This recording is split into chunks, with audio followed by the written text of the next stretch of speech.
We are back. Hello, everybody. Welcome to the Blue Abroad Show.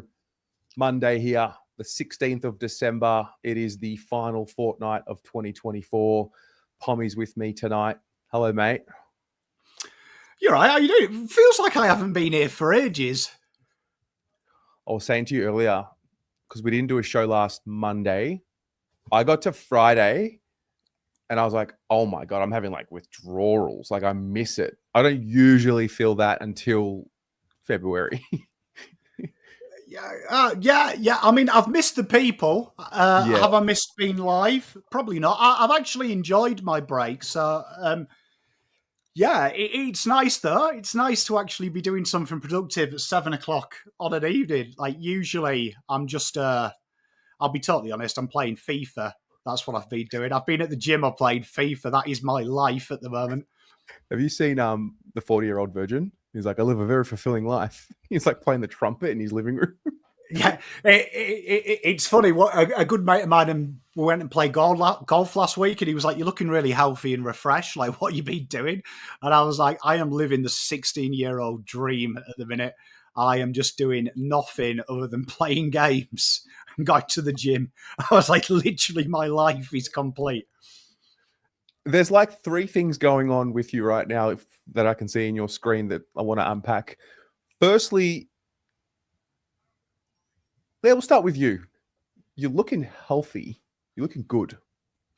This will be the first time you've seen me since 2021 where I don't weigh triple figures on a scale. So that just happened today. I'm on a heavy health kick at the minute. Gym 5 times a week. Even started throwing in a little bit of a massage therapy and sauna. So I'm merging into the guy on my right. My kind of guy, mate. My kind of guy. So yeah, doing a lot of that, life's good really. I thought I'd bring my plan at 40 to 39, so a lot of working on me. So you've got the best Pom at the moment, probably you've ever seen, because spiritually, mentally, physically, I'm in a good place. So bring it out, bring it on. You know, it is the big challenge of doing this. Like, yes, it's a privilege. I'll never complain about doing it, but I think the stress of it, and I think absorbing the stress of it, in my experience anyway, like the eating habits just get worse and worse as the year goes on, because you get that quick, that you seek that quick fix. That's the challenge, to have this sort of health throughout the year. But we have this added layer of stress, which is the club and the games and the ups and the downs and like the emotion and all of it. Yeah, I'll be totally honest. I do eat my feelings. Mate, love a good packet. Love a good hot chips on a fan cams when things fair shape. Mate, just about every loss Carlton experience, the coping process is a filthy HSP and 2 battered Mars bars. So you wonder how I went from in shape 2 years ago to an obese mess last year. That is why. So Carlton 100% responsible for my weight gain. So I am retracting it now. So we're going to have to find a new coping mechanism next year. Yeah. I don't know what it is. I mean, some of the best moments come while I've been eating on the fan cams. I think Mark with his medals. I was just trying to enjoy a nice pizza after a heartbreaking loss to Collingwood. Yeah. So be new coping mechanism. So I have actually got a boxing system here. So maybe that might be my new Carlton. We lose, I'll just headbutt a speedball or something.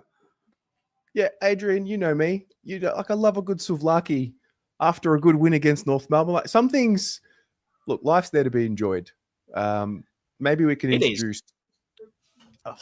like carrot sticks with hummus during the fan cams. Doesn't quite. I think the wonderful. Well, me personally, like I like to put pain on myself when I feel pain. Yeah. So like something really fattening he's really good because I know it's going to hurt me in the long run. So yeah, I'm probably going to have to find some. Maybe I don't know, run 10Ks on the treadmill or something like that. We'll work it out. We'll work it out. That's a really deep and dark thing to say. Like, I know it's going to hurt me, so I eat it. Yeah, on a bit of Pom's psychology there. When he's feeling bad, he likes to hurt himself. So there we are. I mean, they say emo isn't a lifestyle choice; it's permanent. So maybe there it is. But yeah, there it is. Yeah. Chat. First of all, good to have you here. It's good to see familiar names in the chat. Is there a meal that you eat after a bad loss? Is that a thing? Like, do you order a late night pizza when you get home from a shit loss? Like Nick Dacos kicks the game winning goal in the last minute. Like, does that happen to you? Gavin here loves to smash a pizza after a dirty loss. I often consider drinking Mercury after watching us play. That's quality. It's quality. This is exactly what I was looking for. Quality. I've got to say though, like HSP, McDonald's, like something just like you wouldn't. Like, I'm one of these people, like Australian kebabs, they're really nice, aren't they? Australian kebabs, like, they're different to Pom kebabs. Ours are, like, dirty. But I won't eat a kebab sober or in the daytime. And it's the same with Macca's. I won't have a Macca's in the daytime. It's like a 3 a.m. food. Mm-hmm. So there is something therapeutic in there about a dirty one. The dirtier, the better. It's not like it kind of feels good in the moment. And then the next morning you wake up and there's that first bit of consciousness that you have, and then like you swallow your own saliva for the first time, and you're like, ugh. You know, like it tastes as bad as what you know Jack Higgins did in that moment. It's just trying to there is something really therapeutic about it. I mean, this is probably, let's be honest, this is probably the greatest psychological experiment in the world. Psychologists out there can explain why Pom does this. Well, we're actually a lot more similar than what we think. Look at this whole packet of Tim Tams. Lucinda, too busy with blue abroad therapy to eat. I wish I could do that. I wish I could just not eat. Something greasy and nasty always goes down well after a loss. Do you eat after a win? No. You know, that's the weird thing. Like, it's just the vibes, bro. Just vibes, bro. That is hilarious. Yeah, I'm the same. Because, I guess you're fulfilled. You're not searching for a dopamine hit after a win. You just got it. Yeah, all I'm saying, Carlton, if you're watching this, I'll look like Brad Pitt in Troy if you go for an invincible year. Like, that's all you've got to do. Just not lose. And next year I'll have a six-pack, I'll look ripped, and everyone will be like, Jesus, what's your secret? And I'll be like, Carlton. Sheezy, you go to the gym and do deadlifts. That's what you do. And then you listen to us while we talk about... Oh, so you listen to us talk about the game while in the gym. Now that's high performance right there. That is... Shearsy's probably like nailed how we fix it. So I think cheers, mate. I'll watch fan cams and listen. Chelsea, ice cream with salty tears. Oof. Bit of KFC. Wow. Whole bag of chips, 500 grams. Oh, that's like the Costco special. Yeah. You know the bag of chips. It's funny. One of my mates, when we went to play golf, he packs like a picnic to play golf, and someone has mentioned the two things that I took the piss out of him for. One, he had 2 Tim Tams in, and I was like, I have never seen anyone open Tim Tams and only eat 2, not eat the whole box. Like, that's weird. And the other was he had like a handful of Pringles. And I was like, I have never opened Pringles or Tim Tams and not nailed the whole box. Like, what is wrong with you that you can ration it out over a week? I don't understand. I mean, when you like live with someone or whether you live at home, wherever, like, and someone leaves 1 Tim Tam in the packet left. It's like, just be the person that like finishes it, you know? Just man up, eat it. Be selfish. Go on. There were 2 left, and you had both of them. Fuck it. Is there anything worse when you are watching a movie with like your significant other, and there is like one of the food left, and you do that begrudging? Nah, it's all right. You have it, hoping that they say, "Nah, you have it." Like, isn't that the worst when someone accepts the last one when you wanted it? So I'm definitely the one that's accepting to finish. Where like I'll be in the bad books, because at the end of the day, at least I was man enough to finish it. I mean, you've got to replace it. I think that's the other thing as well. When you finish something, I guess it's on you to replace it. Yeah, I mean, like when you're married with kids, like I'm replacing it. Like I'd love to be able to tell my kids, "All right, off you go. You can replace this." All right, David. See you in 15. Just go down to Coles, would you? Cheers, mate. You can replace that. Like, yeah. It's usually Dad who has to replace it. So, well, there you go. There's a nice little topic to get us started. Hey, heaps to get through tonight. To be honest, last week, not so much. It's kind of why I didn't do the show. It was just kind of like reaching for something to talk about. Whereas tonight, there's a lot.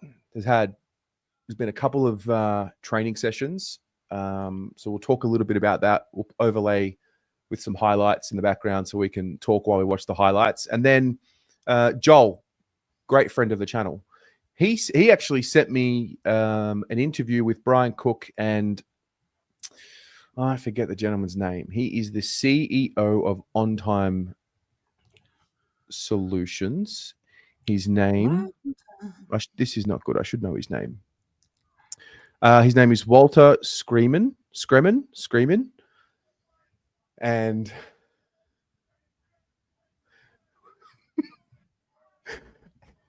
Okay. I saw your face and I had to just stop. There was a lot of jokes. I just let them go through to the keeper. Yeah, I was but anyway, and I found there's like an interview on this YouTube channel, On Time Delivery Solutions, with Brian Cook, Brad Lloyd, Tara Kavanagh, Michael Voss. There's a couple. Basically, a lot of the figureheads. Donna Price, GM of People, Culture and Community, Ash Hansen. So I've watched 3 of them today, and I'm going to play a few clips which were interesting from what I saw today, and then maybe next week we can watch the others, or if you actually enjoy what's being said, maybe can make a separate video. But some really interesting conversations about on-field, off-field, and they're only a couple of weeks old, these videos, so I think they'll make for some good off-season viewing. Talk a bit about the injury reports that we've seen, updates, positional changes, and honestly, just hang out a bit. Yes, Kate, the AFLW draft is happening. I think it's right now. I think the coverage started from 7, but I think the draft starts at 7:30. I could have that wrong. The Blues have pick 5, so we will get a live update when that happens. And then we'll go from there. Oh, and then a giveaway. So Pom had a good laugh at me today because this came in the mail. Put his name on a vino. Spent $250 on vino. What's he doing? So, to celebrate the end of the year, and also those of you who have become members of the channel, one of you will take home this signed bottle of Patrick Cripps, the Cripps wine. So you'll have a week. We're going to draw it out next Monday. Basically, those who sign up for a membership between now and then will go into the draw. We're going to draw out live next Monday. If you've already signed up to be a member, thank you. And you're in the draw. And so, yeah, lots happening. Cripps wine. Pommy, what have you made of what you've seen from training footage, highlights? Let's just recap training again. What are you looking out for, if anything? Well, I mean, it's tough to see what you want, isn't it, at this stage of the year? Do you know what I mean? In the terms of, like, it's December. We've got 2 and a bit months. Like, we're not really going to learn a lot in the terms of, are we going to win a flag? We always look good in December, don't we? That's the problem with this. They all look good. But it's good to see them back. It's good to see the togetherness. It's good to hear from them. And it has been kind of refreshing that we've almost had a full allotment, haven't we? Bar a few. Feels like there's quite a few there, all preparing for a big year, which ultimately is the big year, probably the defining year for a lot of them. Absolutely. Well, I think especially when there's so many of them out of contract, also at this stage of their existence, also with all the major players and the top end talent pretty much signed up for long-term deals, bar Tom de Koning. I mean, Sam Walsh will come end of 2026, I think it is. So, but I think barring Tom, all the key investments for the future have been made. And now you get this injection of youth and fresh energy and family energy with the Camporelli twins. And, you add Jack Silvani to the mix. So that adds a bit of an emotional boost. So I don't know. I don't really know what to make of it. What you're seeing here is just the highlights from Latrobe. Gavin, who's in the chat, sent me a text this morning, or this afternoon, I should say. Did you see the conditions that they trained in? Yeah, he sent me some highlights, and I was very impressed that the young man experienced pom weather. So fair play to him. Mate, he sat in his car for 2 hours, watched them train in the torrential rain, loved it, sent me some footage, and I just looked at him like, wow. Like, you're thinking of going to the Sunshine Coast, you're going to get some sun. Nah, absolute dog shit weather. But that's all right. Bit more contest work. No, I mean, you're going to have to win a flag in sun, in rain, in wind, in everything, aren't you? I mean, can you imagine being a professional sports side and coming out and saying we didn't win because it was a bit cold? So you've got to face the unexpected. But, I mean, it's hard to tell. I mean, when you look at the highlights, they're playing under very limited pressure, aren't they, with each other? They know each other. But it's good to see them back. And obviously, I feel like there's a quiet assurity about the gentleman this year where I haven't seen it. There isn't any big claims, any bold rubbish. It seems a little bit more mature and settled, which excites me in the long run. Yeah, I was talking about this with Paul Sebastiani when he came on. 5-6 years ago, they kind of have to sell hope. We won 2 games in 2018, so you got to sell hope to have more members. Whereas now, you're not really, like, the list sells itself. Like, I mean, if you really look at it, like, we have a pretty good list to watch. Like, our team is pretty cool to watch. It's great compared to where it was, let's just say 10 years ago. Like, it's got all the elements that you need. Star factor, early 20s players coming into their prime, and then now a little sprinkling of some kids coming through.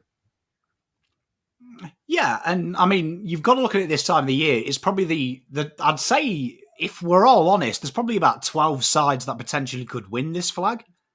Yeah. Maybe even 14 if you were a very ambitious team like 13 and 14th. So everyone's trying to win. And I feel like it's going to come down to them incidentals. We saw it last year. Came down to mindset, experience, all them little 1% things that you sometimes forget when it comes to form.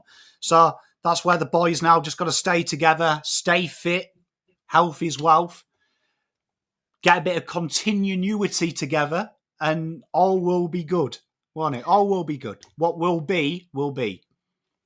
Mate, you and I chatted on last week, and the video went up on your channel on Friday, and we spoke a bit about the mismanagement theme that seemed to plague us a bit this year when it came to injuries and things like that. Was our issue this year more on-field or off-field? I don't think you'll ever know, Terry. That's the beautiful thing doing this. You just don't know. Yeah. Do you know what I mean? Like, it could be as simple as Russell's incompetent. It could be more complex that Arthur doesn't talk to Martha. It could be even more complex than that you've got 15 people trying to be the King Ayatollah. So I think it's a combination of club, like everything there. I think if you take the snippets of what you do know, what I got from Russell's interview particularly was a man that doesn't work well with others. And him talking about he was moved off looking after the rehab group, which coincided with the review, which also mentioned miscommunication in the preparation of players. So then that opens the question, did Carlton know Russell wasn't the long-term option, but they wanted to save face without getting rid of him then? So they kind of moved him away from that area, and whatever they tried failed.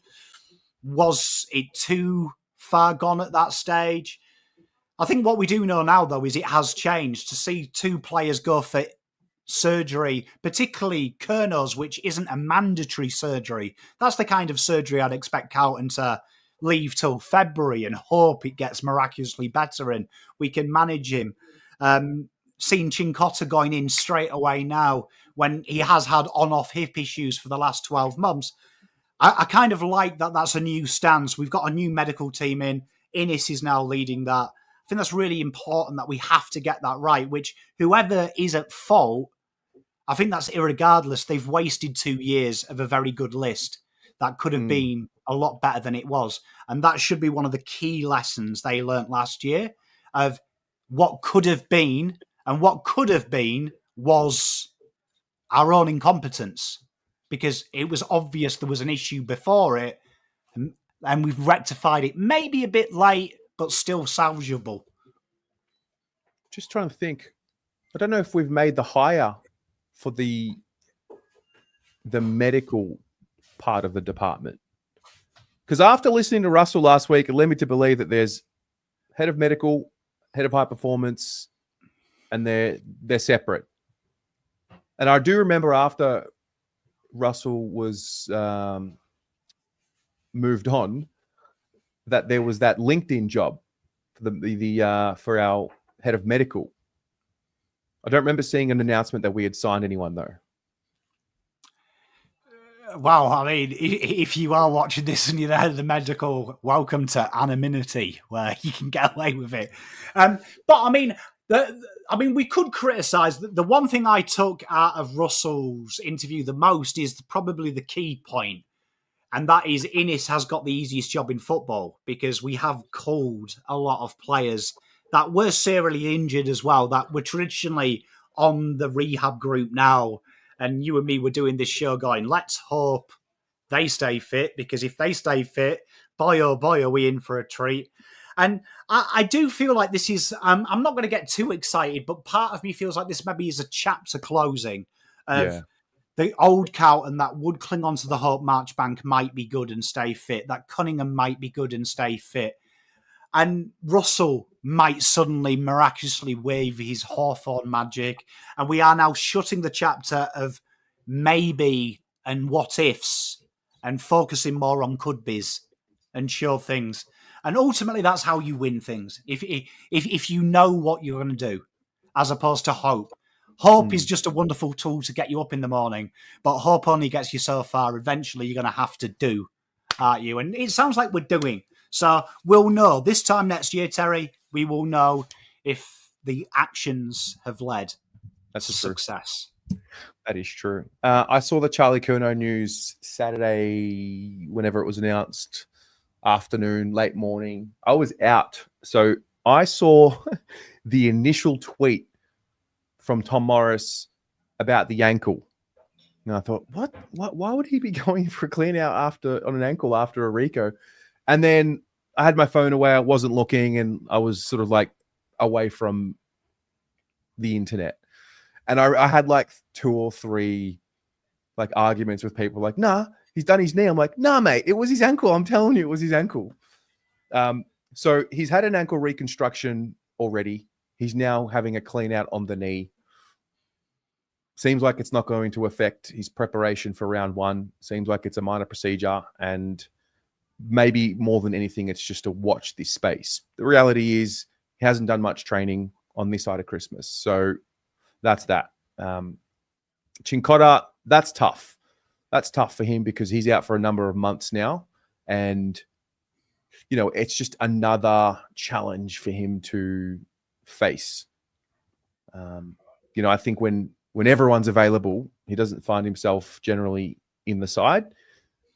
And then when he's called upon, he proves his value. He's got this really incredible ability to just do any job that's given to him, because he just has this resilience about him to make it happen. And this, I hope, is just the next layer for him, the next challenge. Hopefully he gets through it, comes back, and becomes a better version of what he was before he had the surgery. So that's pretty much all we've got right now in terms of serious injuries. I mean, Blake seems to be out there more than what I thought he would be, given the surgery he had. Durds and Cottrell are out there. They're wearing no contact caps, but they're out there. McGovern's just on light duties, but that's been the case with McGovern this side of Christmas pretty much the whole time. A guy like Zach Williams, I think, that I'm watching when I see them train, like I've never seen him look like this 2 years in a row now. Like he's presented really well pre-Christmas, and this is now second year after the ACL. So, and then there's Jack Silvani, who is going to be back in full training, I guess, after Christmas.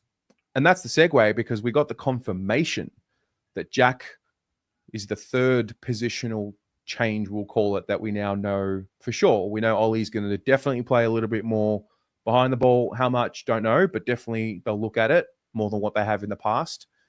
Kemp's moving forward, and Jack Silvani, he's going down back. I should have brought the clip with me from Men in Black when it's like, it's time to put it on. Put what on? The last suit you'll ever wear. And he opens the cupboard, and it's like the number one long sleeve Guernsey. What do you think of it? Well, I mean, I suppose when you look at Brodie Kemp 2 days before, like underlined, he's a forward now. I think that's quite interesting. I think what's fascinating to me about Jack Silvani is, I'd say all the X's I'd put in Brodie Kemp being a defender, Jack has the ticks. So they are, consistency, work rate, accountability. Probably the things that I'd put the question marks on Brodie when he's down back. So I like it. I find it fascinating that he's had a role change in his last year. And we've talked about two guys there, Alex and Jack. They're two guys that I think are constantly, either you love them and they're in your 22, or you're not really bothered and they're borderline 22. I feel like both of them are in real hungry positions this year, and it's a good move for him, the back line. I think him versus Kemp, both of them coming into the final year of their contract, it's a clear move by the club that this is an area we'd like extra depth in, and someone who's 22 ready. And now it's all there for Jack to take. I mean, I don't buy into just because my dad did something, I can do it. My real dad used to rob cars for a living, and honestly, I don't know anything other than a steering wheel about cars. So he's got it there, though, hasn't he? He's got the heritage there. We know he's accountable, and that's probably the issue that we had with Kemp last year, playing that third role. It was the accountability that sometimes killed us. He did like to go and attack the ball, then forget he was a defender. Fascinating subject. I mean, there is a guy we haven't talked about yet, Nick Haynes, who is probably the best third player we've seen for the last decade in the league. So he's going to be learning off a guy with very similar attributes to him, who has probably been one of the best at what he does throughout his career. So great opportunity for Jack, because it's probably a 5-year contract, should he get it right, because that's an area we've struggled with. Should he get it right? That's true. That's a good point. Let me just load up some freshies. This is from Baseline. This is great footage. Yeah. People are going to love, are they? I can see it now, though.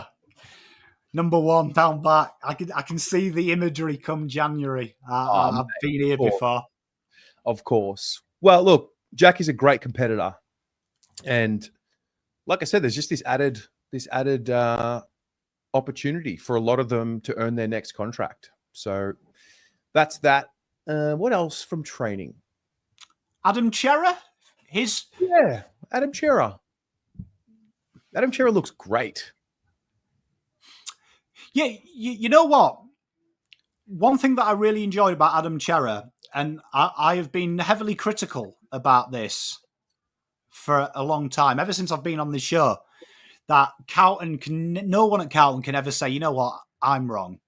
It's I'm wrong with a caveat, but I really enjoyed the openness of Cerra saying that his durability is a huge issue last year and it needs to be better. And it has to be 20 plus games. I really enjoyed. Finally, someone said, "You know what? I made a mistake. I was wrong, and now I need to prove it to you." That is all I think for me personally as a fan. I ask for. I don't want to drum and beat a dead horse. Just be nice sometimes to say, "You know what? I was shit, but it's okay. I'm aware I was shit. I promise it's going to be better. And this is what I've done to stop it being rubbish." I wish him all the will in the world. And you know what? I'm really excited about Adam Cerra because they're the exciting words that I wanted to hear. A man who has put his hand up, said it didn't work out. I'm ready, though. I'm ready. Yeah, I mean, the honesty of it, when the article came out about his trip to Doha, I think the particular quote was like, "I'm no help in a season like the one just gone when I'm in and out of games due to injury." And it's not that we don't know that they are thinking that. But I think sometimes when you're on the inside, because you know what's happening, you know what's happening. But there are over, or maybe tens of thousands or nearly 100,000, hundreds of thousands of people who are not. And sometimes I just need that confirmation, that reaffirmation that this is what they're feeling. So it's not to overcomplicate the truth. It's just there are a lot of people who are left in the dark or just wait to see what happens in press conferences and games. And not everyone has a link inside to ask a question of what's happening, I think also we're also coming out of this era where there was no trust with the club. Now we're starting to build a little bit of trust that we're going to be at a baseline level of at least competitive. We're winning more games than what we're losing now 2 years in a row. Yeah, well, I said it to you on the phone, didn't I? I'm aware personally that they feel pain. I'm aware personally that they know they've done wrong. Sometimes, though, I just like it validated that I'm not losing my mind. They do feel what I think they feel. And that's where my frustration comes from. And I think if we're all honest, sometimes a lot of frustration is we would just like it validated sometimes. Just validated. Yeah. Just so we're not going out of our mind. So I really enjoyed that from Adam. I really did. I thought that was very mature. And I'm a big Chesney fan. Full caveat. But I really enjoyed the honesty of that. And that kind of attitude wins you things. Do you know what I mean? Where you can actually own it in full blood as opposed to give me bells and whistles. So get around him because a good Adam Cerra puts us one step closer to a flag. Do you think it works against him that his best footy came when we sucked? Because he was undoubtedly our most consistent player in that first half of 2023. One of, if not the best. Do you think because we were so poor in that period and we've all tried to forget about it, that maybe his impact is a little overlooked? You know what I think it is? I think it's because he's an outsider. And that happens, that's a generalisation, but that happens in all sport. Like, if you've come through the Manchester United Academy, we're going to cut you a little bit more slack because you're one of ours. But if we got you from another club, when you're rubbish, you're a product of another club. You're not one of us. I think Cerra has probably had, in my opinion, the same peaks and troughs as a lot of other players on our list that were probably a little bit better when we were rubbish and had better games. I think it's just probably we pick on Chesney, or some people pick on Chesney because he wasn't there when the times were tough. He kind of came in just towards the transitional phase of us getting good. But you know what? He's one of us. Do you know what I mean? While he wears that blue, he's one of our own. So, I mean, maybe I'm different. I don't look at Jagger Smith Sam Walsh, Patrick Cripps, Sam Doherty, or Cerra differently. At this stage, this moment in time, they're Blues. So I've got to get around them. But I enjoyed that from him, man. I enjoyed it. Yeah. It was nice to hear a player just tell us. Just tell us we're not going to kill you because we know it was unacceptable. It's just nice he said, look, it's my bad. Stand on me. I'll make it up to you. Yeah. One last thing before we move on. I saw just before we went live, there was like an extension granted for Denver Granger Barras and Liam McMahon to keep training. Why was there an extension? I just thought they would just keep training through until we picked or didn't pick them. Was there like a cutoff date or a deadline? Well, the AFL has a rule that you can only have, I believe it's 4 extra on your list training. Okay. So from memory, that list for SSP, you can pick anyone up. So like it doesn't even have to be one of them 4. But from memory, they get paid as well. They get an expenses allowance, which goes off your cap. It's not in your cap. So Okay. I'd imagine that is the rule. I believe it's a 4-week period, 4-week blocks. Do you know what I mean? So I believe that's probably what Carlton have done, saying, look, we still need to see a bit more, but we'll make sure that you're looked after. You're travelling up there with us. Everything's all hunky-dory. And exciting times for them too, because Liam McMahon was on the list and Collingwood didn't go any further, redone his career. Denver comes in, highly hyped, COVID year, missed an entire year of footy, never got going. Both of them really, you'd say, last chance saloon, because once you're in VFL for a while, you get forgotten about. Well, Denver had a bit of a stinger, it looked like, on it. He was a bit sore after this contest late in training. Didn't look too serious, but he looked sore enough that he just came from the field. I don't know where he's at right now, but there's that. I also, last week, or one of the videos last week, I was talking about my pleasant surprise at the size of Hudson O'Keefe. Like, he is noticeably thicker in my eyes. Maybe I haven't been watching him close enough this whole time, but for me, he's like noticeably filled out. And then I found out he's 20 years old. It's unbelievable. Yeah, it's one of them weird things, isn't it? Like ruckman, they're kind of like dogs, aren't they? They mentally they age like 7 years, even though they don't. So like when you hear a ruckman, you kind of instantly expect 34 years old, don't you? That's how I feel when I hear a ruckman. It's like that's a old man's game. That's not a baby's game.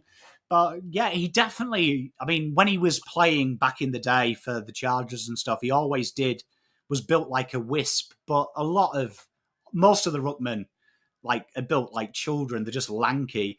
But he does look like he started to fill out, doesn't he? There's a bit of a definition. Changed his hairstyle a little bit as well. He's gone from, the cool 1980s anti to more 2024 young man haircut. Good to see. So, lot riding on him. Do you know what I mean as well? Because Voss has said that he likes that 2-ruck system and the versatility, and that seems to be a big thing, doesn't it? Swingman Kemp, swingman Jesus, a ruck forward, maybe the next port of call. So he's got a great year in VFL, hasn't he? Great year to really kick some ass. Absolutely. Hey, Shen, happy draft day. Keep us up to date in the live chat if you are watching, and we will provide updates. We do have pick 5 with our first pick, unless we've already used the pick. But I've got a number of clips to play right now from these interviews that I found today. First one's from Brian Cook. And in this first clip, he's specifically talking about the club and how he has 7 specific KPIs. And so just have a listen to this. I mean, this just got me thinking. I thought the following clips that I'm about to show you are interesting. So we'll watch them sort of one by one, and then if something jumps out at you, let me know. So let me just sort us out here.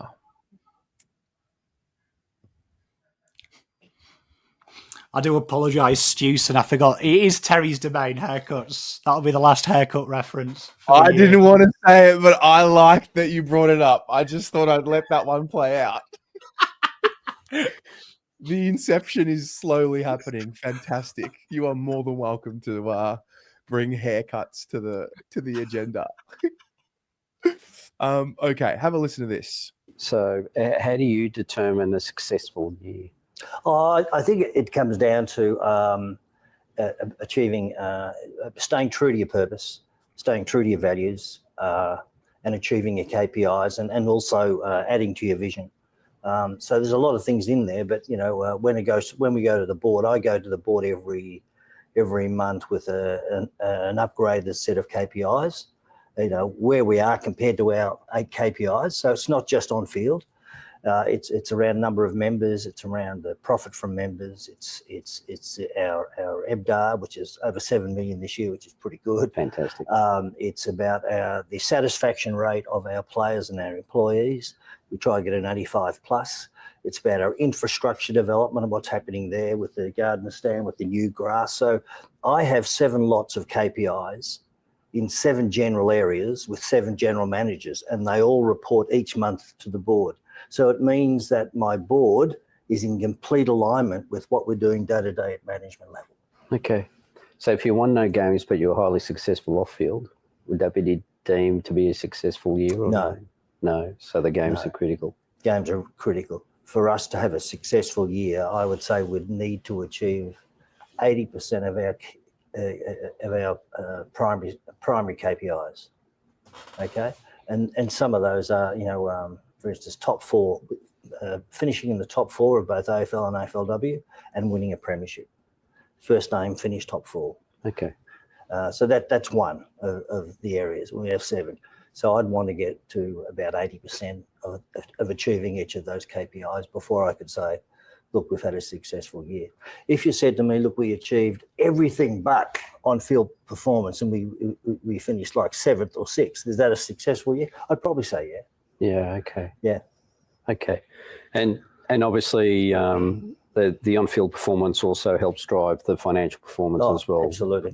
Some of us CEOs have goals of filling the stands irrespective of the result. And in some European sports and competitions that can happen, with the Celtics of the world, the Manchester Uniteds, but I'm not sure we're at that stage at AFL. No, that's fair enough too. You've spoken about values, and what'd you make of that? Well, I mean, as a fan, I think if you take a step back, there's no doubt off field, if everything is 100%, on field will slowly follow, which I think in my time doing this show with you, Terry, I think we've always been complaining about the off field stuff, which has affected the on field. And, if the kitchen's chaotic, the servers aren't going to deliver prompt quality food. I thought that was interesting. I did like the element of where he said adding to your vision, which that does excite me, because sometimes I do feel when people have plans, the plan becomes black and white and there's no room for adding gloss or making something exciting happen. So all in all, I think he's a consummate professional, isn't he, Brian Cook? Like, you can see that guy's been doing this for 30 plus years. The way he answers that question, there was no ums, buts, ahs, maybes, straight to the point. Does it? I love it. Yeah, I enjoyed that. I'll play another one. This one's about his opinion and his view on like what makes the Carlton DNA. I think we've heard him say snippets about it before, but he's been here for a couple of years now. So there's a different level of understanding I think he'll have now than what he has had in the past. So what about this one here?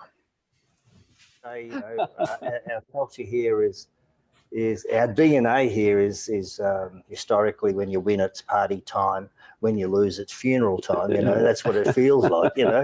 And trying to find the balance there has been my challenge. Of on one hand, enjoying the passion of the people, but trying to make sure it's within a reasonable behaviour. Is that the right way of putting it? It's got good resources, it's got good talent. And when I came here, also there was a culture that they wanted to be successful. They'd been unsuccessful for so long. There was beginning to be this sort of intolerance for poor performance. They just wanted success, and so I found internally that people wanted success, but hadn't actually seen it, hadn't actually experienced it, and it was hard for them to work out how to become successful. So it's really important that the leaders, the Michael Vosses of the world, the Luke Sayers, natural leaders, helped with that evolution. And it has helped. We've developed good plans, we've achieved them. People see what success is like. We're winning games. I think before I arrived, we won 20 games in 5 years, Yeah. And we've managed to, well, I truly beat that. And so we're starting to see, how to behave to become successful, which is really important. People have to see it. Yeah. What did you make of that? I that was my favorite clip, which I thought would be a great discussion for tonight. One of my favourite things, and people always forget, is sometimes the hardest part of change is understanding you've changed and learning a different way of looking at something. So, like, if you're constantly told you're a piece of shit, and then how many times have you had it where you've come out of a bad relationship and the new person makes you feel special? It takes you a moment to evolve and understand it. And that's certainly, it works in sport that way. There's so many cases of successful teams that when they go through Man City, my big rivals at the moment, you're seeing Pep have to deal with not winning when he always wins. And suddenly people are asking him the question, is he fit to coach? And it's a culture shift, and it's the same. I remember speaking to one of the players and him saying that one of the biggest turnarounds, this was when we first made finals, was it was weird going into game week and being told that you're brilliant. Mm. And he'd never had that since at the club. He was used to being told that Carlton were a basket case. And he said that it was hard to find, the words he used were, it was hard to find motivation from new sources, because obviously the old source was, Ken Corns has called me a wanker. I'll go out there and prove you wrong. And that's a big thing. And I think you did see that with Carlton. I would counter Brian Cook's thing that what I saw last year from the boys was they still clammed up.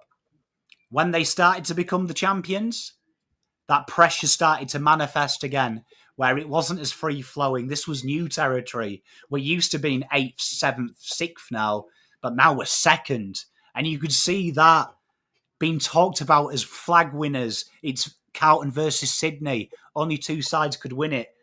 You could see that started to open up. So that's going to be something that they've got to work through. And unfortunately, being a winner is just as hard as it is being a loser.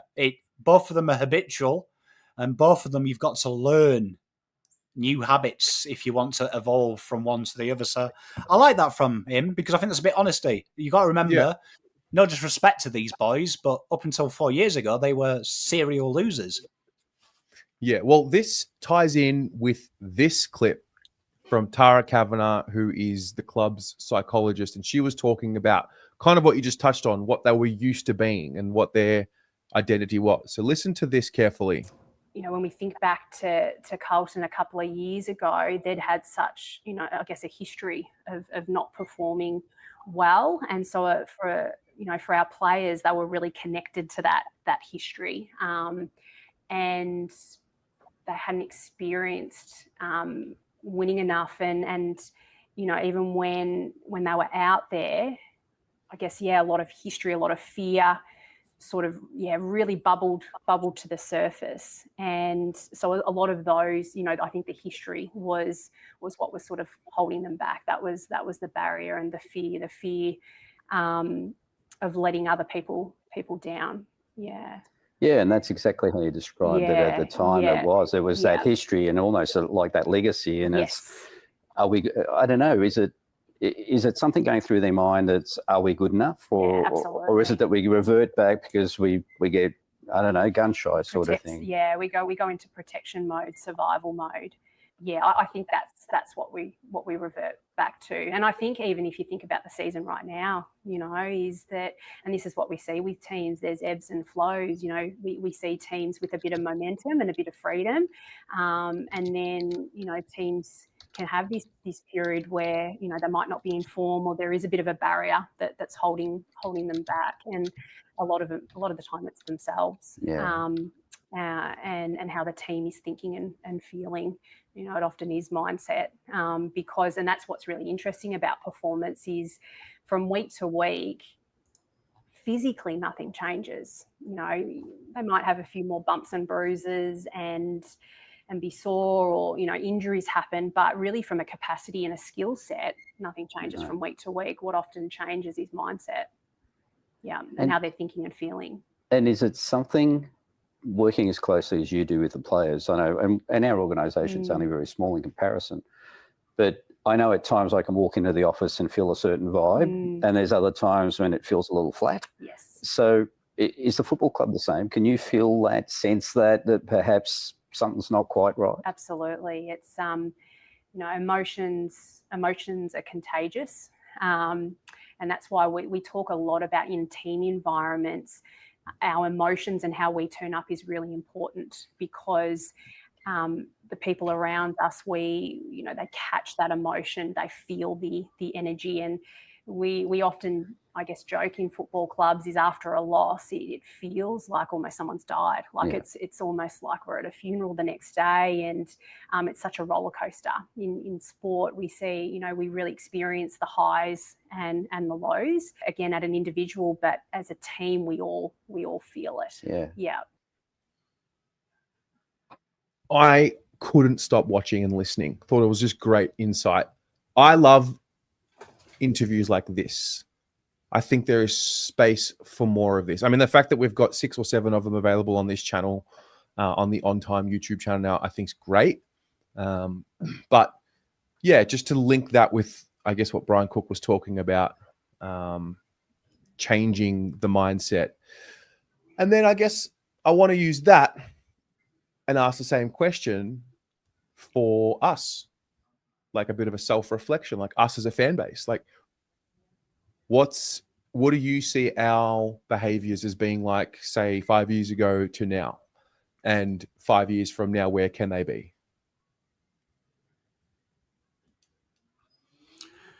No, I mean, I'm a tough one to talk to about this, because I think I've been hard on Carlton since we were rubbish.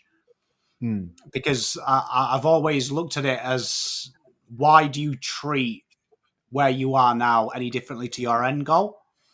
And what I mean by that is, if you don't increase your standards as time goes on, I've been a firm believer that Carlton are going to win a flag.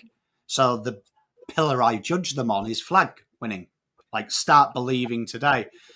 I think if you look at the players, though, there is definitely a different attitude. Do you know what I mean? You look at the way that the boys play together. You look at the way the boys handle themselves in certain situations. That they're learning control. Last year, we saw us start to put away good sides as well, which was something that we haven't asked. And I think if you look at the lineal progression of the club, 5 years ago, we were talking about Carlton never kicked over 80. They're never going to win anything if they can't. Now, 100 points a game is routine for the Blues. Free-flowing football, kicking goals in clusters is easy. It's what we do all the time. So it's tough. I mean, as for the mindset of the players, it's always going to be tough, because the odds are stacked against professional sportsmen. It's one of the most fascinating places. So I remember when I made nationals when I was a kid, you were told you were the 1%, and then 1% of that 1% would go on and be a pro. And then 1% of that 1% of that 1% would make a significant living from this. And that works in football. You look at football. Of the players that are drafted, you only have a 17% chance of playing 100 games. You have a 9% chance of playing 150 or more. And you have a 5% chance of playing 100 games and winning a flag. So you think statistically it's already against you. You've already made the team. Just to play 100 games is hard to win a flag and have a long career is even harder. So it's how you handle that, Terry, isn't it? It's how you handle that. And that's quite a daunting perspective. If you went into this at 18, knowing you've got a 9% chance you make a career out of this, scary, isn't it? Yeah. Josie, this is where my mind went when I thought about this question. I think it does rear its head in the fan base too. For example, we're playing St Kilda this week. Oh, it's the Tim Membry game. Danger game. You know, I think that scar tissue is there. It's still there with us. You still see the comments, the danger game. Every game's a danger game, but for whatever reason, certain games seem to be more than others. And I think, so do we have to shed that to move forward as a fan base as well? Or is it like a chicken and the egg? You shed it when they start winning more, but then they start winning more, then they have a disappointing loss and it rears its head, you know? You could never make significant changes in your mindset if you do it results-based. It always has to be on a whim and a prayer, and you hope the results follow. And if done correctly, it will do. You know what? I spoke to a good mate of mine, Rafi, today, and I shared him with a little bit of wisdom, which I shared with a young 15-year-old who's hoping to go to the States for college with golf the other day. And it was something that my pop used to tell me, and it's always resonated with me. And I heard it rear its ugly head the other day on a golf show I was watching. But my pop used to say that if you play golf, golf is the greatest lesson in life, because he was like, if you think about it, a good player has 72 shots. And every tee shot, he aims to get it in the hole. So if you're aiming at 72 times to get the ball in the hole, and you only do it one time every hole when you put the ball in, that's 18 out of 72, meaning you miss 52 times, which means you only ever succeed in what you do 30% of the time. But to be considered great, if you can shoot 68 and do that 4 times a week, you'll win every major pretty much known to man, which means you'll fail a staggering, succeed only 32% of the time and considered the greatest. So when you actually think about that in life, think how many times you fail before you succeed. Genuinely, you probably fail 7 times to succeed 3 times, don't you? It's tough. And I think with Carlton being a fans, it's why I've always tried to be quite consistent, banning you all from saying danger game, banning you all from putting that into the ether, because it could happen. But the reason that you do anything in life is in the hopes that the result will be positive. If you go into anything negative, usually the result is negative. So, yeah, I don't think we have to change that. I think, you know what I've learned as I've got older? The most negative voices are the loudest. Doesn't mean that that's the majority, though. Just the ones you hear are genuinely the loudest. And that's not correct. I'm guilty of it. When like, I coach golf for a living. It's been my career. I'm very calm and methodical in my day-to-day life. When I'm on the fan cams, when I'm doing the watch along, I'm a fucking idiot. And that's not who I am. But that's because you mix emotion with sport. And I struggle to do that. That's something I've got to work on. And this year I'm going to try and be better at it. But in reality, you've got to go through the process. And the minute you get emotional about it is the minute you won't succeed at it. Yeah, I think it's the ability to learn how to control the emotion. Like I reflected on this year, and I think I lost my head properly the Hawthorn game. I think I lost my head just in a number of ways. I think that's the one that really I lost control of my emotion. I think sitting for 4 hours on fan cams was not helping. It goes back to what we were talking about at the start, like trying to do something to inflict pain so that the outbreak could come, you know? I genuinely see the sadist in you when you do fan cams. Yeah, I mean, like, that's some dark rubbish, isn't it? But I mean, you know, one thing I'll say, one thing I've seen is sometimes it takes a positive mindset, doesn't it? Sometimes it just anything in life, if you just make this yourself. I always think when you deal with complex things, put yourself in the shoes that you understand. There'll be a point in your life where you couldn't do something. That was riding a bike, learning French, learning to drive a car, parallel park, whatever it may be. And there was a point that you couldn't do it, And then there was a point where it fucking worked. Yeah. And then there was a point where from it working, it became subconscious and then it's normal. And I had this conversation with my son the other day. There was a time where he couldn't walk. I was like, how often do you think about your left foot in front of your right foot now? It's become so normal to you. You just walk. So to link that to sport, like that's what you've got to do. It's the baby steps, Terry, that we take. The baby steps lead to big steps. And ultimately, Voss came in and he's booked trends, hasn't he? You think if I was a player now and I had that negativity of I always lose to Saints, I always lose going to Adelaide, I always lose in this game. Something new happened. Michael Voss comes in. That doesn't happen anymore. Now Voss is here. I win here. Now Voss is here. And even though it's not Vossi doing it, that psychology helps. Something new has happened. Hence, he is the reason that I do it. That's that spiritual thing. You know, like when you put your left foot in front of your right foot. We've all got a superstition in sport. Do you know what I mean? Mine's I always have my new tees in my left pocket. And I remember when that became a thing because I was in junior club championships and I went birdie because usually I threw them away, but I was running out of tees. So I put the good ones here. And subconsciously over the years, my brain told me because I did that, that's why you went birdie. It wasn't because I was playing well. My brain rationalized it because I did something new. So I think Voss is a big thing for that because he has booked the trends, hasn't he? Since Voss has been there, we've booked the trends. All these things you guys tell me all the time. We always lose here. Voss has stuck two fingers up at it. So I think that will work with the players as well. They'll be like, you know what? Since he's come, I am immortal. I can beat this guy. Yeah. Thanks, Kylie, for letting us know. We've drafted Poppy Schultz from Glenelg with pick 5. Fantastic. We love Glenelg. Didn't we have another Poppy on the list a few years back? Yeah, she lasted 12 months, didn't she? Yeah. Hopefully this one works out. I believe, isn't she the sister of the Port girl? Poppy Schultz? Yeah. That might make sense. She's from Glenelg. Yeah. I don't know much about the Port Adelaide Schultz, to be honest with you.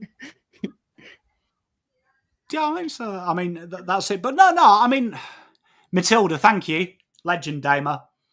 Yeah, I think like for me, like I genuinely don't think the mindset of the club, of the fans, is that bad. I really don't. Like I think that is just how Carlton are, and I think if I'd love to speak to Cookie because he mentioned Celtic, Rangers, Man United. All them clubs are very similar to Carlton in their fan base. You always have a generation of fans that was born in a golden era who have then become old and cynical and they pass on. This is quite easy. This is what we do. We win. And then you get that obscure generation of people. So I'm that of Man United. I am young enough to remember, old enough to remember the glory years, but I am also old enough to remember when it was shit, and I'm also going through it again. So I'm in that fortunate way where I can say, okay, it's not easy. But there is people 10 years older than me, younger than me, who they just remember the glory years and then suddenly it was bad. It was cataclysmically bad. So their brains can't rationalize it. So I think if you actually look at the fan base, we have to learn to work together. But I do ultimately think collective positive energy. If I was a player and I went through some of the Facebook posts when they do preview against St Kilda and I read, oh, fucking hell, Memory's going to kill us. Butler's going to kill us. Can't wait for Butler to kick a goal at the death and us lose again. That would psychologically put me on the offside and start playing into my doubts. Where I think if we flip that narrative and was like, we owe fucking Butler for that junk ass goal he got last week. Wheatering's going to towel up Max King this week. Going in it with that mindset, at the end of the day, I always say this, win, lose or draw, as a Carlton fan, and it hurts me to say this because my wife will watch this and go, play that back next time you're a dickhead. And that is, your life doesn't change. If Carlton win round 1, Your life is no way different. It's only up here it feels different, but what happens tomorrow would have happened win, lose or draw. So like for me, just try and go into it with a positive attitude, because that's what they've got to do. If they start going in with doubts, you see what happens with doubts. Watch the Brisbane game. When there's doubts, these boys buckle. Perfect segue, because this next clip is Tara talking about social media. I just want to touch on social media a little bit, because I know the effect we have if one of our ex-contractors does a Google review, and it's not positive. We take it quite personally, right? And it's almost, well, it does feel personal, I guess, because we know what we stand for as an organisation and who we are as people. And look, I've got no doubt, absolutely, without a doubt, we don't do everything right or as well as we should. But I can't help but think of the players, and I mean, and they get so much external noise. Yes. And I'm thinking that perhaps you must play a fairly big part in trying to, well, I don't know, in trying to help them overcome it. So do you mind talking me through that? Yeah, it's definitely really a bigger and more important part of the modern game in terms of what our modern day footballers have to deal with. And I think it connects to some of the things that we've already spoken about, that performance is deeply personal. Yes. So when there is feedback, in terms of social media, it's hard not for the it's hard for the players not to take it personally, because their performance is so deeply personal. I think we don't have a great internal measuring stick. So we often look to the external world to measure ourselves, to validate us. And so it is really tricky when players, when people, they go to social media and sort of the external world to measure themselves. And if it's negative, it can really erode that self-confidence and self-belief. And I guess for me, in terms of my role, it's really about working with players in terms of developing their own internal measuring stick. Is how do they want to measure themselves, and that's where values become really important, in terms of, because performance changes from week to week. So if we're going to measure ourselves on performance, that's going to be pretty shaky, because performance with footballers, it changes from week to week, and so their self-esteem and how they measure themselves, how they see themselves, is going to change from week to week. Whereas values don't change, from week to week. That's a really solid foundation to have. And so, really encouraging our players to have values, to be committed to their values, to measure themselves according to values, and also, I guess, to have a really small circle. Brene Brown sort of talks about a board of advisors, and to make sure that players have got their own board of advisors, the people that they trust and that they go to. And we really focus on eyes in, really making sure that the feedback comes from within the four walls, more from a confidence and a belief point of view. I think the other thing that's really important is where confidence comes from is doing the work. And so making sure that our players focus on doing the work, building their skills, building their competency, so that the belief and trust is there, that they are good enough. And then an understanding that in terms of social media, the external world, they've also got a job to do, and understanding that there's a place for that. And so we need to acknowledge that it's there, but they don't need to let it into their internal world. It's not a reflection of them personally. It's a reflection of performance. Performance is something that we do. It's not who we are. Good on you. Yeah. Thoughts? To me, that's a little bit wishy-washy, but I'm maybe showing my age.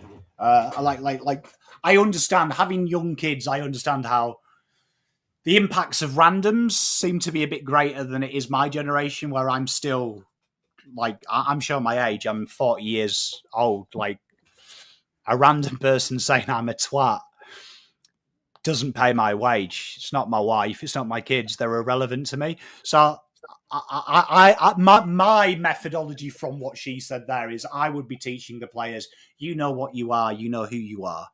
Yeah. And that would then play into her second part of what she said about your values. If you have great values, no one can pull you away from that. If you have values that you stand by, it doesn't matter what anyone says, as long as you abide by your own personal mantra, you are fine. You are fine, and you are ploughing on into the next generation. You know what? It actually made me think of something, though. Zoe sent me something the other day, and this is a great little game to play. And it was like a men's questionnaire of how men think. And one of the questions was, if you could go back when you were 18, what would you say that would help you when you were 40? And it got me thinking. And you know, when something she said made me think of it, where she said, keep your circle small. And what I would say to my 18-year-old self is about that. When you leave school, you go to university, don't you? And all your schoolmates, you get together, you have that party where you piss off to university. And you all say this, don't you? Oh, I'll tell you what, summer holidays, we'll get some beers and we'll share the memories and the stories. And then people get less and less, don't they? As time goes on, 30 people turn up to the first one. Then you get busy and 15 turn up. If I had my time again, I would have said to Little Pom, you know only 4 of these people you genuinely like. They're your people. Do everything you can to keep in touch with these people. Make sure you show them that you love them, because the others are waste of space. They're just going to be there because they drink beer. I think that's really important. If you've got good people around you and you've got good values, and then people hold you to your values, the sky is the limit. But it does worry me when I hear full-grown adults tell me about social media. I know it's tough, but you should be okay. I think it's easier said than done. Yes, of course. Don't read. Yes, of course. Swipe out. Of course. But I think the challenge in this conversation is that you have a lot of people, even watching right now, who were not 12 years old with social media, and who were not like it was still in the time of call your mates on your house phone, meet you at the park at 4 p.m. There's no text message. Oh, log on to message. Oh, I'm running 10 minutes. Like, there's none of that. It's a different reality. There wasn't a everyone's got their location turned on Snapchat, and I can see that 4 of my group of 5 are at one of my friend's house, and I wasn't invited. It's a different reality, and it's hard to understand if you haven't lived it. Which I don't even know if I want to go down this path of conversation, but the fact that they're trying to make the fact that there is a change in the law made by people who did not grow up with social media for kids having social media, maybe for another day, I'll get into that. But you do have to pay it some sort of respect in the sense of it is a learned skill. You and I struggled with negative comments 5 years ago more than what we do now. Like now it's like I have total confidence in what's been built. I remember at the start, you know, you get hate online. That's fine. Like I've grown up in troll culture. Like sometimes you play like Call of Duty, you're on the headset, like you're trying to say as nasty a thing as you can to get under the skin of someone online. And the internet came, and then this anonymity came, and you could say what you wanted with no repercussions. And we're slowly moving away from that. But I kind of grew up in that, so I can kind of take it. But I've now learned, similar to what she said there, I mean, what I value within myself is above anything that anyone online could ever really say to me. Like, no one online has said something to me as bad as what I've said about myself. But that's a learned skill. That's not something I just had from the start, you know? And when you've got these 18-year-olds coming in, and then you've got 100,000 members, hundreds of thousands of fans, you're an 18-year-old kid. You don't even know who you are. Your sense of self, your sense of confidence, and you're looking out on the internet because you're still curious about what the world is. You can't shelter them for the internet because, no. And you know, spot on. But you can also this is a great conversation because I don't think society has changed as much as people allow you to believe. So me and David had this great conversation over tea where I was telling him about my childhood, and then we got my father-in-law in, and obviously there's 2 generations. And like I was saying, you think mine's archaic? Listen to him. So there was still bullying. I'm 40 years old, Terry. There were still horrible kids at school. There was horrible rumours.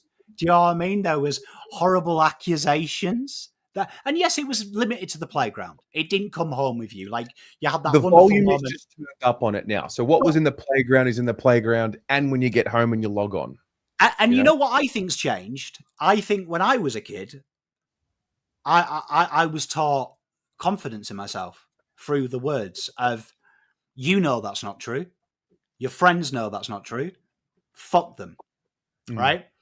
But I feel like we've taken that away. So I think you nailed it there. When you're 18 years old, I've got a young 10-year-old boy, and he's going through the social media thing. And something that I teach him is the same things, but used on social media. Like, the same principles apply. You know what you are. Be who you are. If you're going to be criticized, the most beautiful thing in the world is to be criticized for who you are. So when I get fat, pommy, C-U-N-T, well, I am fat, I am pommy, and I am a C-U-N-T. It's okay. I know that. So it can't hurt me if I can tolerate that. So it worries me when I think she's just worded that for the interview. I am sure she's not in there doing an agony aunt session for social media. Like, I hope she's putting the building blocks in place, because my question back to her would be this. I go through Carlton posts, and trust me, I read some of the comments from fans, and I want to shoot myself in the brain. Do you know what I mean? I read them and I'm like, fucking, I'd punch the crap out of this person. But, right, there's also beautiful comments, right? So, like, if you go through the Alex Chincotta one, there's a plethora of people saying, not best 22 anyway, hack, list clogger. If he goes on that post and he's looking for a negative outcome, he will get it. Yep. Better way to switch his mindset. And you taught me this, Terry, with my negative comments. And I deal with negative comments, I think, pretty well. I either give you it back or I have a laugh about it. But if you look for the beauty in them comments, Alex will see that young girl who said, "You're my best player, Alex. I really hope you're at open training when you're there. Hope you have a great Christmas. I love Chincotta. Go Chincotta." There is good positive comments. And in every post, if they're looking for the negativity, they will find it. But I think that's life, Terry. You know, like, as an old man now, without getting sidetracked, if I'm looking for someone to call me a prick, I can find them. Right? The difference between someone telling me I'm a legend, it's probably easy for someone to call me a twat than it is to say I love what you do. That's the secret. That's life, Terry. That's not social media. That has been how life has existed since day one. People are more willing to drag you down than they are raise you up. It's what you go looking for, Terry. Do you know what I mean? It's what you go looking for in life. I think it's just the amplification of what was already there. It's not that it's never been this way. It's just, it's so much more accessible to your mind, and learning to have the discipline of, I mean, at the end of the day, the only negative comment, or the only comment that can really affect you from someone, is from a comment or from a person whose opinion you value. Ultimately, if you value that person's opinion more, like, enough to react to it, that's a whole different conversation. So a great conversation nonetheless. I think Jack Silvani said it best on the Dylan Friends interview he did about Carlton supporters, where he said he knows the place it's coming from. All we want is for them to succeed so we can feel a part of it. That's all we want. Yeah, and ultimately, and any parent in chat will totally agree with me. We want to avoid society being what it can never be. And as a dad, I would love it if I could wave my magic wand and my sons never experience hardship, never experience pain, suffering, never cry, never feel any sadness. But then there's a big part of me that wouldn't want that world, because then they'll never know, if they'll never experience love if they don't understand heartbreak. They'll never understand joy if they don't experience sadness. How can you do that? So you can't protect people. The best way you can do is prepare people. Prepare them. people, right? And unfortunately, when you decided to enter that draft in 2024, You signed up to an internet world where Dave from the Dog and Duck, who hasn't walked more than a kilometre, can tell you that you're fucking lazy as a professional sportsman. That's the world you've signed up to. But if social media stops you reaching your highs, as horrible as it sounds, and I say this to my kids, that's a you problem of how you react to it. Because dickheads have existed since day one, but heroes don't react to dickheads. That's true. That's true. Yeah, man. Sometimes you gotta rise above it. A few more clips. We're going to turn to the Brad Lloyd interview. So this clip here was about his, I guess, philosophy. He was talking about what makes a football department. I haven't really heard too many interviews with Brad Lloyd, so it was good to watch this. Have a listen. Here he is. I break down the football department. We look at our list and the players we've got in and how we remunerate them. We look at high performance durability. We look at players fit and available. If you have injuries, are they injuries that are avoidable or not? So how's that team going, whether it's overuse injuries or soft tissue? And then coaching, you're looking at what is the game plan, how are we educating it, and what are the results of that in contest, offense, defense. So you're looking at all those things. Compliance, we look at. You need to run a really smooth, efficient operations of the club as well. So we make sure we're compliant with the AFL, not getting fined, that type of thing. And also on the wellbeing front, culturally, we want a good environment and we want players doing things outside of football as well. So it's not just all football. So we have metrics that sit underneath winning, but hopefully if all those things come together, we'll win games of football and we'll have good culture data to show we've got a good environment. Yeah. Do you oversee the AFLW as well? Yeah, I do. Yeah. How's that been starting something up from almost a greenfield sort of project, really? And it appears from the outside to have been a little bit stop-start as well, And I know, once again, to bring it back to our business, I know how difficult it is to just open a business in the state, for example, and start from afresh. And no matter how much you think they're similar, you go, whatever we're doing in Melbourne, we'll do in Adelaide. You go to Adelaide, the people are different, the culture's different, their thinking's different, and all that sort of stuff. What's your experience been with the AFLW? What lessons are being learnt, for example, there, and what's left to be done? There's different phases. I know the previous football manager, Andrew McKay, did an unbelievable job in the setup phase of AFLW. I think Mark Lejudice, the president, Kane Little, they're the CEO at the time, all had a vision and did a great job setting up the club from that way. And then we had a phase when I came in that when the form, we tailed off a bit and we weren't quite sort of getting to that high performance level that we'd like to. We had a really good look at the program a year ago and had some findings, and we decided to really invest heavily in the program. So we've got now half a dozen full-time resources in the AFL program. AFLW, we've got a full-time coach. The players now, it's a fully shared facility. The players train full-time or during day hours, share all the facilities with the men's. So the professionalism is really going to a new level. So we've taken a real focus in the last probably 12 to 18 months on getting the professionalism and investing heavily as a club and management into the program. And we can feel we're seeing some outcomes of that. So my role is to there's a general manager of AFLW that reports through to myself. So I'd make sure that GM's supported and can support the rest of the program. But we're pretty excited about it, and the club's very committed to AFLW. Yeah. I didn't know he looked after AFLW as part of his portfolio, which was good. Gavin, I think you nailed this. This is exactly what we want to see. You remove the guessing game.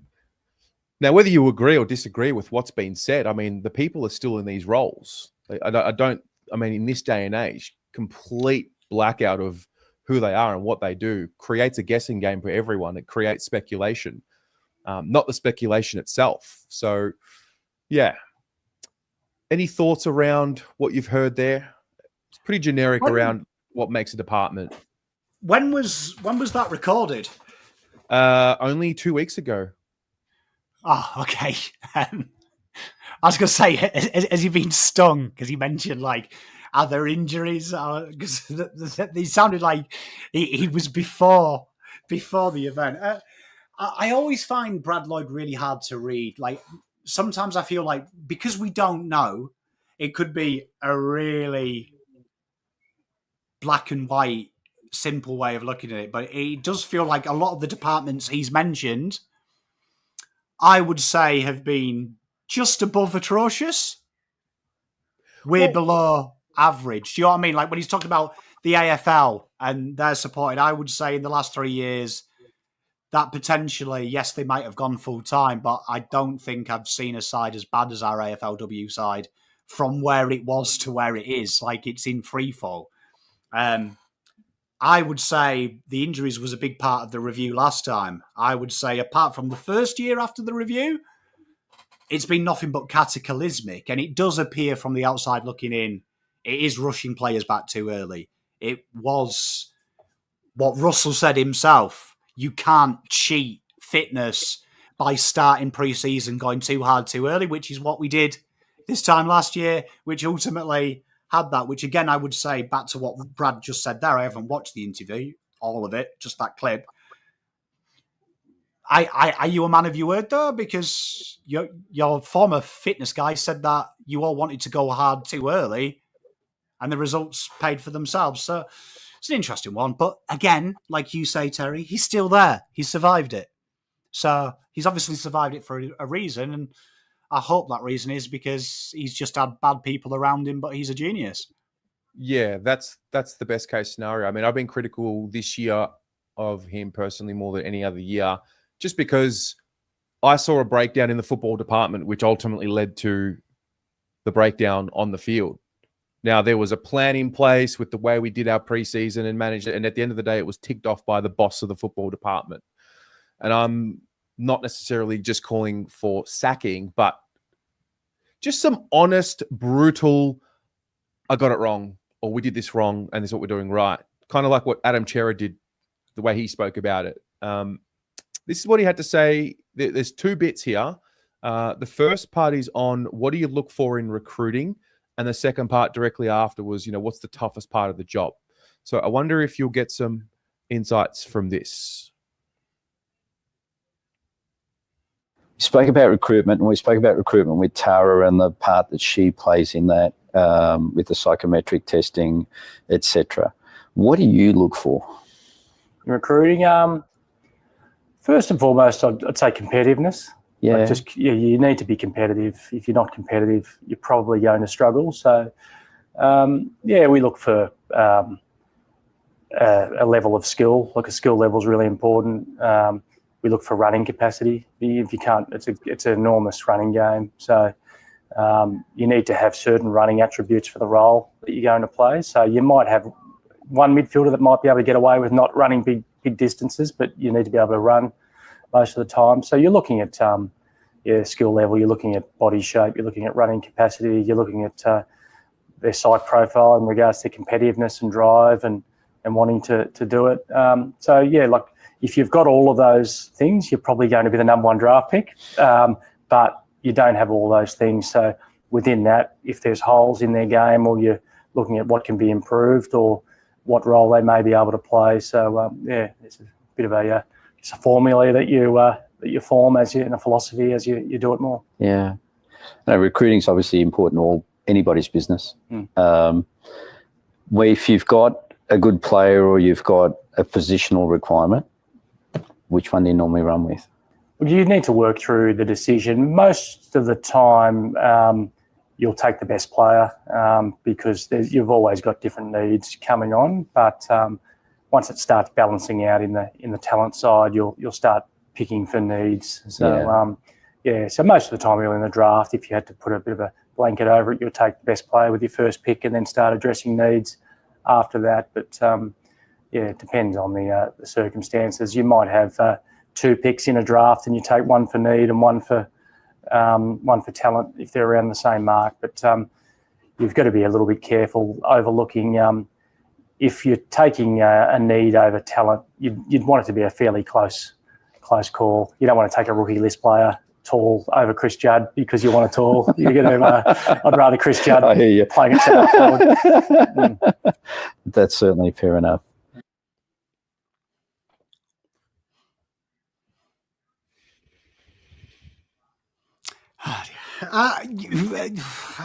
Right. It might just be a personality thing with me. Maybe. Because I'm very judgmental. I'll be honest, I'm incredibly judgmental. If I get into my head, I don't like you, I don't like you. But I just found that very corporate. I've come across a lot of corporate people like that who seem to say 10 words when one word mattered. And it felt like he wanted to say I didn't know but couldn't bring himself to. So just added a lot of buzzwords. Like when he said his priority is to get players, I don't know if you realised, but he said competitiveness twice, bit of skill level. Like what? Like, fucking, yeah. Look, at the end of the day, it's the fact that we have this to watch at least. It's amazing, to be honest. From where we've come from, Terry, when it just used to be a fax. Like, yes, it's amazing. Or a members forum where you could only type in and read. You couldn't actually see anything. But you could, and the only questions they kept picking were the ones about car parking. Yeah, I remember it well, Terry. Listen. You know what the thing is with Brad Lloyd, with me, is I feel like, and this is back to Gab's point, all right? I feel like he has to come out and say something. Like, he has survived 2 reviews. So at some point for me, someone has to address that. Like, maybe I'm out of touch. Like when I went down to the club with you that time, when I'm seeing uni grads, just guys who are pen pushers, who are doing the basic stuff, the basic graphics, the lowest tier there, and they're saying, you're right, Lloydie. I don't like that. It's Mr. Lloyd or Brad. We're not calling the GM Lloydie. You know what I mean? He's not a hip hop artist. He's a man of respect, and you give him respect. You call him Mr. Lloyd or Brad. And then when I hear that, like, it just, when I watched Cook, it was concise. Felt like we were going somewhere. With Lloydie, I don't know. Like, and look, I feel like he has to come out and say something. He does, and there is also a reality. Not everyone video interviews and coming across it, like it's not as easy as just doing it. But I think more times than not. I mean, I watched Cookie, and I learned something seemingly every time he said something. Even Tara. Brad was interesting. There's another part earlier. I forgot the timestamp, but he was kind of talking around. He was asked the question around whose decision is it ultimately? And he kind of said, you got the coach, you got list management and this and that. He eventually said, ultimately, it's on me. Maybe it's just the way he interviews, and that's okay. I'm not filled with that same confidence, and maybe it's just lacking context. Yeah, Tate and Tantrum spot on. Like, not everyone can be Cook. Not everyone can be confident. Yes. It just feels like, to me, from the outside looking in, this is just my opinion. I could be far off the mark, and I apologise to Mr. Lloyd if I'm wrong. But I just feel like you've survived 2 reviews, and the results have always been the people you've employed have been not fit for purpose or have undermined you, but you're still there. Mm. And then you come across quite wishy-washy, quite non-committant. And then my brain is like, well, is this maybe why? Because, like, I would have maybe undermined you if I was Kane Liddell, if you were my boss too, with the way you've appeared there. Like, I don't know, though. Like, I mean, honestly, he could be the biggest disciplinarian in the world. Like, he could come in there and everyone jumps up to attention. Yes, sir. No, sir. 3 bags full, sir. I could be totally wrong, but it felt like I was watching Captain Mannering in Dad's Army. He thinks he's the leader, but no one's actually listening to him. At the end of the day, there was a breakdown in our football department this year. There was a breakdown with high performance and medical. There was a breakdown with team selection and medical and high performance. There were breakdowns, and there probably will be breakdowns for every team this year and next year of sorts. And ultimately, he is what the general man. Yeah. Like he feels a little bit like. Do you remember when I used to have it in for Barker? Do you remember? Like, I remember coming on this show and I used to have it in for Barker. Like, it was like my first rant. The fuck's that guy doing there, right? And like every time we got a new coach and sacked him, Barker remained. Like, and I was like, how many times is he going to sack his mate before we realize? You don't even go here. Yeah, do you know what I mean? Like, when's someone going to look and go, it's you? Like, it just does make me think. But I mean, like, genuinely, like, fair play to him. I wish him all the best. I hope I'm wrong. It's just I a hope we win the vibe. flag, and it's the challenge and the doubt that he needs to overcome to be the best football manager in the land. I hope. Well, I haven't watched the interview. I'm just taking your word for it. But for him to be general manager and list everyone who makes a decision, and then him just drop in. But ultimately, folks, on me, like, it reminds me of the shit David Brent would say in The Office. Do you know what I mean? Like, he'd blame everyone else, but he was the boss. Yeah, just not for me, man. Like, but Look, like, I think if you guys have spare time, if you enjoy clips from that, I'm happy to put together a video. I'm going to watch the Vossi one tomorrow. Ash Hansen has one as well. I can put something together. I just think they're great, real, mature, organizational conversations which shed light on things that we don't really get to hear much of, because a lot of it's a guessing game for a lot of us on this side of the fence. So it is the On Time YouTube channel is where you go. Maybe I'll put the link. Yeah, I'm guessing he could be. I mean, look, Brad Lloyd, if you're watching this, you call my people, let's go and play golf. I'm sure we'll get on like a house on fire. Mate. Just my gut is actually the nicest guy that you will see at the club. Will always go out of his way to make you feel welcomed. Yeah. Is that general manager material though, Terry? That's just part of the culture, you know? All I'm saying is, me personally, if Brian Cook walked into a room, this would be my first reaction. Right. If Brad walked into a room, I'd be like this. Yeah, you're right, Brad, mate. Give me a sec. Still talking to Tez, yeah? Like, that would be how it is. Do you know what I mean? And that worries me because that guy needs to be prepping me to follow him to win a war. Oh, that is so good. Like, if I've got my feet up and I'm like, yeah, Brad, I'm busy talking to Tez at the minute, mate. Yeah, check back with me at 10. Minute, mate. Yeah, he can't lead me into battle. Like, he can't. Oh. He needs to, like, make me panic a little bit. Oh. Yeah, Gav, he is the kind of boss that if I see him at the kettle, I'm like, here, mate, if you're making the brew, mine's just milk, no sugar, yeah?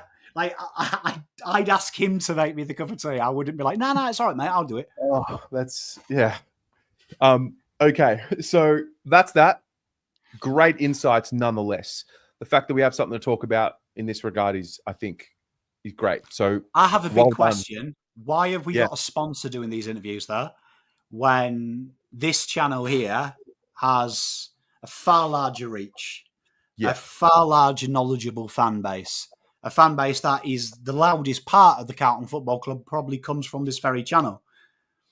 Why are you getting access, Terry, an hour with these people? Because you would be asking these questions on a wider platform where we could maybe get the answers to the questions we've asked from watching this interview. All in good time. Maybe one day. Haven't earned Qua media team. It's just a text away, baby. You put them numbers, digits in, get it text. Well, what I will do is... if you want it, J-Baggers, I am sure we could all put our hand in our pocket. If all it takes is us to sponsor the club, I'd be more than happy to put some money in and say, we'll be a corporate sponsor if we can have it. Oh, well, yeah. I mean, look, I think at the end of the day, this ain't going anywhere. This is only growing. This is the channel, and it can be potentially a really I think there's more strategic value in having this for the club. When you zoom out of all the bullshit and the micro, all the bullshit and the nitpicking and this and that happens throughout the year and fans getting upset and all of the bullshit, when you actually zoom out and see what we have here and you realize what we now have set up for the future of the digital fan, that's when the kumbaya moment, I think, will come. Yeah, and I mean, look, can you imagine? I mean, how much is it to put your logo on? I mean, what, on time? They're not even on the jersey, are they? I think they're on the polo. Yeah, I mean, imagine this logo, like, just, like, here, on the play. Oh, mate. You telling me we need to put the blood, sweat, and tears that we've put into building this and sponsor with coin as well to get 10 minutes a week on a Monday night show? Terry, we're sad. We'd do it, though. Like, we would. Like, let's be honest. If the means to have a sit-down conversation with the decision makers of this football club means we have to sponsor the fucking shirt, so be it. Like, capitalism, baby. Capitalism. Enough money opens doors. Well, it's the Carlton way, mate. You pay your way to get what you want in this life. Like, can you imagine that, though? Like, honestly, I have to say there'd be a little bit of an ego massage if I saw the Blues run out and the BA logo was like where they have, like, you know, the bank. Imagine that. BA sponsoring. Oh, mate. The arrogance. Where am I? No, I've got it back. Are you there? Yeah. Okay. I lost your sound for like a second. Okay. I was just saying, can you imagine the arrogance if we replace, like, the bank, Great Southern Bank, and there's like a BA logo where the Great Southern Bank is? I would pay to have a sponsorship to remove the logo from the Guernsey and have it blank. Oof. Oh, Terry. Like, Terry's going Barcelona levels here. You know? We sponsor it, but it's just the monogram. That's I'll it. pay for the placement and then the ability to not have it there. That's the kind of... Terry is showing you politics 101. Give the people what they want. Love it. Oh, dear. Okay, so I'm happy to announce that this is going to happen. I ordered a Crips wine as a gift to the members, those of you who signed up for a membership. I think it was the first 200 bottles were signed. So if you are a member of Blue Abroad, you have an entry. You are in. If you would like to take home this bottle of the Cripps wine signed by Patrick Cripps. No, it doesn't come with a certificate of authentication, but I was waiting for that question. I was like, me and Terry have been training for months to forge your signature for this giveaway. I promise you, he sent it to me today. It arrived. That's $300 of RRP nearly there as well. That's a bargain. Yeah. Like, you're paying $100 a year for your membership. You've already got 3 years of membership should you win this. That's you can't get that in this economy. No. So a little bit of a dent in the lid, but that's okay. The wine bottle will arrive. So basically, that's the authenticity. Yeah. If you would like to enter, just sign up to become a member. The link for the monthly membership is in the chat, pinned to the live chat. Basically, if you become a member of Blue Abroad, you will have a free entry to every giveaway that happens. And there's going to be a lot more of them coming up in 2025. I also received this today. This is Corey Durden's Guernsey for the year, signed on both sides. So we might add that to the mix of prizes and giveaways throughout the year. So yeah, good way to support the channel. Actually, the best way to support the channel is to become a member. I've currently got the key rings in production. You will have yours with your membership number engraved on the back of them, and that'll be your number forever. There will be certain videos next year that you'll have early access to, and also you will get access to discount codes to use at the BA shop throughout the year when we do certain sales. So that's that. $10 a month. You can sign up for a subscription, link in the live chat, or if you prefer to pay the annual. If you hit the description of this video, or if you just want to just reach out to me, get in touch. Anyone who signs up between, now and next Monday night, say 7 p.m., you'll go into the draw for the wine. If you are a member, you're already in, so you don't need to do anything at all. That's that for tonight. An hour and 45. That was good. You can tell I'm back. Sorry. No, that was great. I missed it. I got to Friday and I was like, fuck. Like, I usually get to this point of the year and I'm like scratching and inching to get away. This time last year, I was a bloody mess mentally, but all in good fun. It's all part of the journey. I'm excited. Mate, yeah. And I mean, you know what's nice as well? Just hearing about BA's memberships, like, they're, dare I say, they're better than the Carlton memberships. Like, no expense spared. Like, you're not charging people for shipping for the key rings. No. Can I just say, Carlton Football Club, I know you watch this, I can't believe you charge people with their membership. I get something for free, but I have to pay Oz first. What are we doing? Come on. I've actually forgot about that.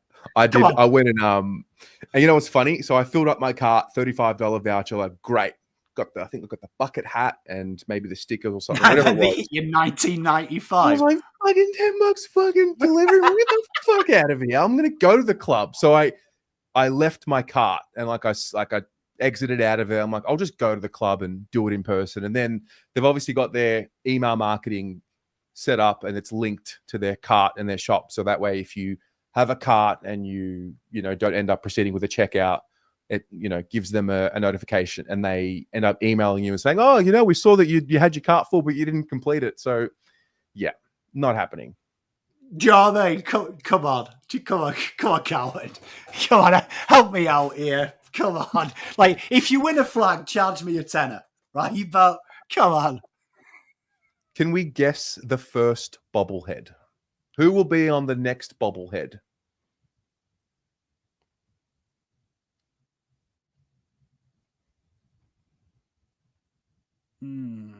Right, let's have a look. Who's due a milestone next year? A milestone? I don't know if we've got too many massive milestones. I was thinking it would be the Hollands twins. The Cannoleria twins will definitely get theirs. I think once they're both playing, it's the Hollands twins. I'm sure of it. You can see him playing halfback, Ollie, and it's some ceremonial day because of Kid Simpson. He happens to wear the long sleeve. You can see it. I've seen it now, Terry. You opened the vision in the future. It's Ollie and Cade when we play Hawthorn next. Oh, no. I can see it now. Vomit. Oh, it's Jack Silvani and his dad. It's a 3-person bobblehead.